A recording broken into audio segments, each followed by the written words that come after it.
पंजाब और दरख्तों की बात, वही शहर है, वही रास्ते, वही घर है और वही लॉन भी, मगर इस दरीचे से पूछना वो दरख्त अनार का क्या हुआ। बशीर बद्र साहब का यह शेर दरख्तों के प्रति संजीदगी के संबंध में है। पेड़ों को बचाए रखने के लिए अनेक राज्यों में कई सख्त प्रावधान हैं। पंजाब सरकार भी ऐसे ही एक कानून पर काम कर रही है, लेकिन अनेक पर्यावरणविदों का कहना है कि इसमें अभी कई खामियां हैं। विकास परियोजनाओं को लेकर पेड़ों के कटान पर अनेक राज्यों में आंदोलन हुए हैं।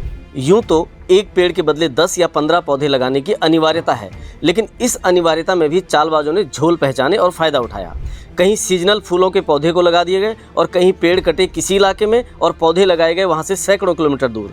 बात करें पंजाब सरकार के प्रस्तावित अधिनियम के संबंध में तो पर्यावरणविद कहते हैं कि इसमें बहुत कमियां हैं। यह बिल आगामी नवंबर में विधानसभा पटल पर रखा जाना है। हालांकि सरकार का कहना है कि उन्होंने इस बिल में सभी प्रावधानों का ध्यान रखा है। पिछले दिनों बटरुक फाउंडेशन ने पत्रकारों के समक्ष पंजाब सरकार के इस बिल के बारे में मुद्दा उठाया।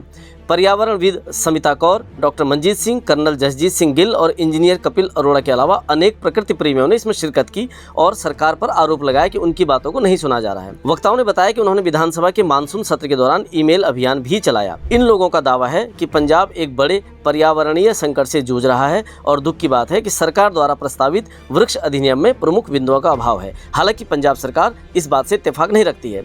भारत के लगभग 12 राज्यों में वृक्षों का अधिनियम है।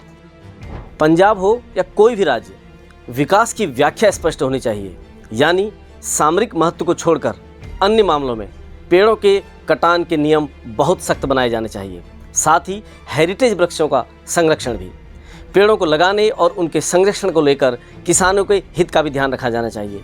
कहा भी गया है, वन है तो जीवन है। ऐसे ही मुद्दों के लिए देखते रहिए दैनिक ट्रिब्यून।